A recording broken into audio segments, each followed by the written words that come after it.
বর কনের দুই পরিবারের অভিভাবক মুরব্বী, আমরা যারা সাক্ষী, আল্লাহ তাআলা আমাদের সবাইকে কবুল করুন, বলেন আমিন। আমিন। আমরা সবাই যতক্ষণ বেঁচে আছি ভয় করে চলবো কাকে? আল্লাহ রে। কাকে ভয় করব? আল্লাহ রে। আল্লাহকে ভয় করে চলবো। যারা আল্লাহকে ভয় করে চলে তারাই হয় সফল দুনিয়া এবং আখিরাতে। আল্লাহ তাআলা আমাদের তাকওয়ার গুণে গুণান্বিত করুন, মৃত্যু পর্যন্ত এর উপরে প্রতিষ্ঠিত রাখুন, বলেন আমিন। আমিন। দেখুন, বিয়ে আল্লাহ তাআলা আমাদের আদি পিতা আদম আলাইহিস সালাম, আদি মাতা হাওয়া আলাইহাস সালাম দুজনের মধ্যে জান্নাতে করিয়ে দিয়েছিলেন। কোথায়? জান্নাতে। এই জন্য বিবাহের পরিবেশ নিজেদের পৈতৃক ভিটেমেটি ছেড়ে মজলুম হয়ে আমাদের দেশে আমরা আপনাদের আনসার, আপনারা মুহাজির।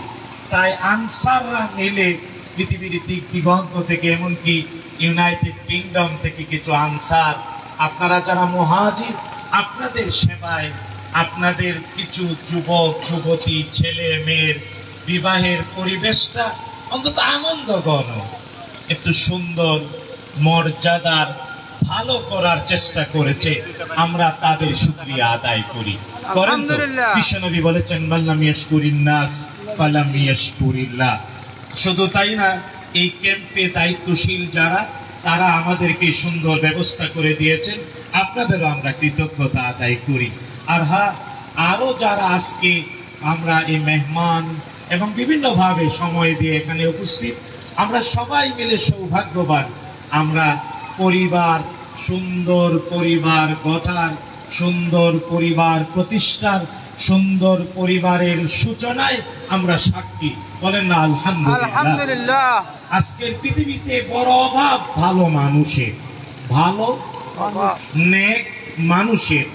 আমরা আশা করব আজকের দম্পতি, যুবক যুবতী, নববধূ নববর, এদের থেকে উত্তম সন্তান জন্ম নেবে, যারা পৃথিবীকে চমৎকৃত করবে, মানুষের উপকার করবে, আল্লাহর ইবাদত করবে, বিশ্বনবীর উম্মত হবে, পৃথিবীতে আল্লাহর খলিফা হিসেবে শান্তিতে ভরে দেবে বাংলাদেশ সহ পৃথিবী, বলেন আমিন।